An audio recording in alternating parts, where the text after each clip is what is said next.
Au TEP à tous, bien-aimés frères et sœurs, la situation ne cesse de s'aggraver en Ukraine.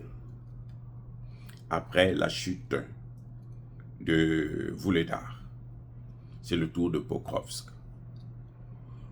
Les Occidentaux sur leur chaîne de propagande, notamment LCI, il y a 2-3 jours, disaient que les soldats russes étaient à 7 km et qu'ils avaient pratiquement encerclé Pokrovsk.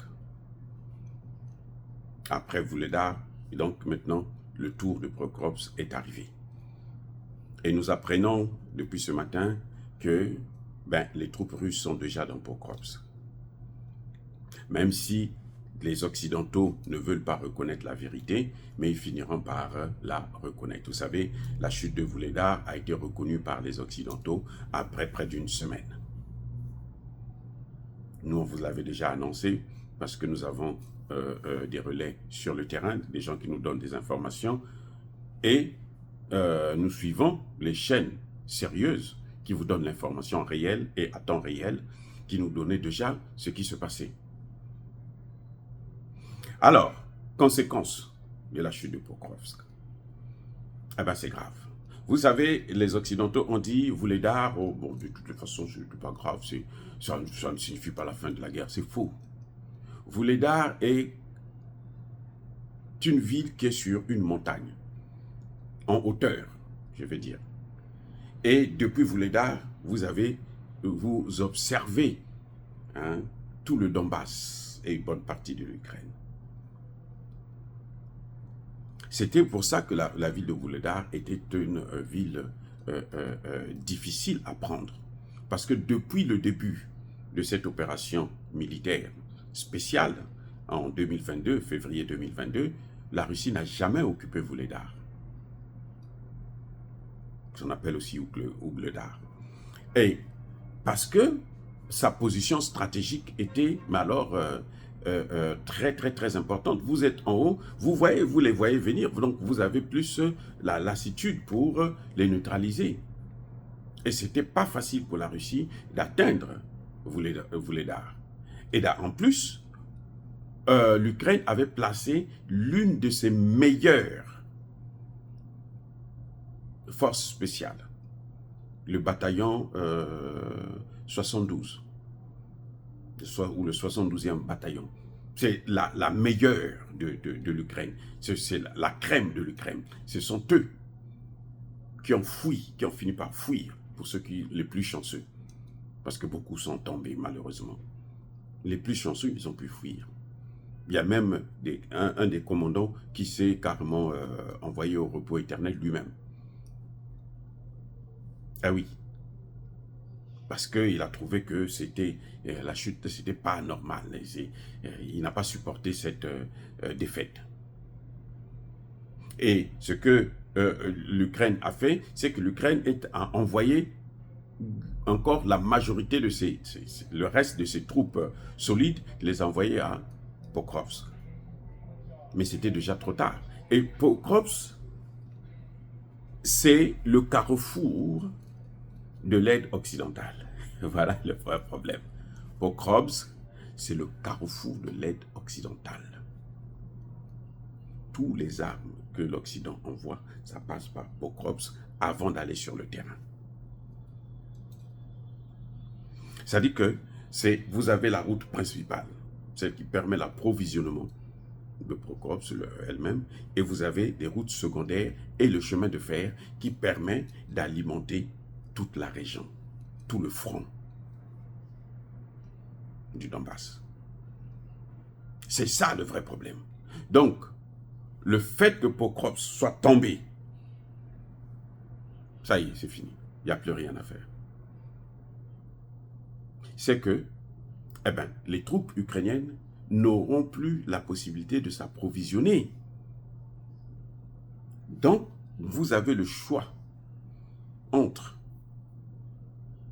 capituler ou bien se battre jusqu'au dernier. Ce qui n'a pas de sens. À mon avis, bon, vous savez, les dirigeants ont leurs objectifs, leurs intérêts à protéger. Mais pour moi, eh ben, c'est ça qui est en train de se passer, qui est en train de se présenter sous nos yeux.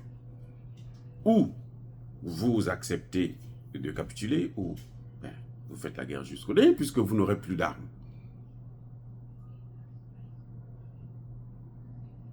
Vous n'aurez plus d'armes, c'est pas possible. Donc c'est ça le grand problème qu'il y a avec la chute de Pokrovsk. C'est que ça va casser tout le front ukrainien. Et la principale raison, c'est que il y aura l'impossibilité de s'approvisionner.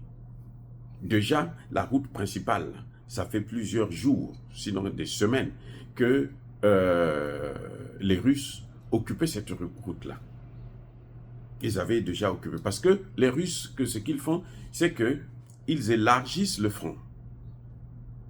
Et puis maintenant, ils rentrent comme ça, ils croisent les deux bouts du front pour que la cible, la ville concernée, puisse être au milieu, encerclée. C'est une stratégie d'encerclement. C'est ce que la Russie a fait à Vuhledar.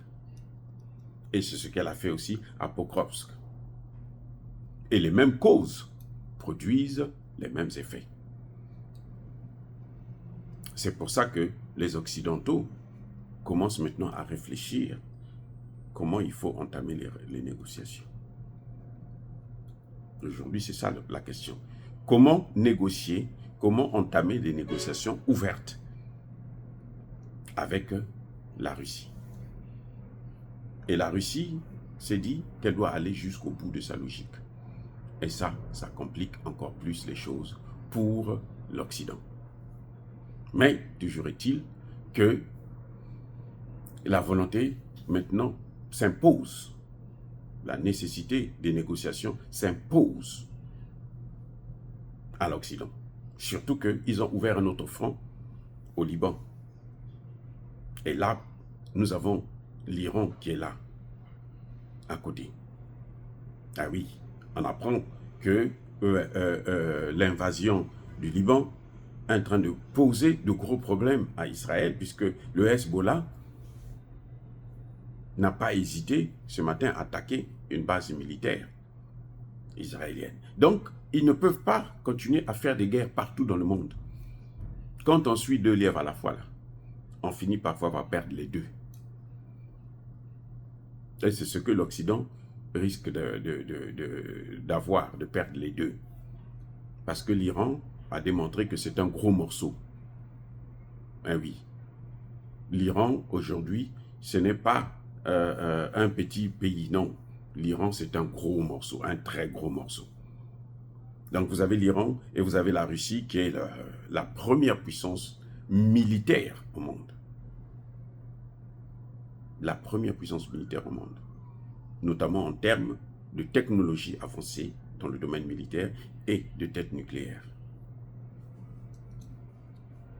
Donc, Zelensky devrait maintenant commencer à réfléchir un peu plus sérieusement pour sauver les vies des Ukrainiens.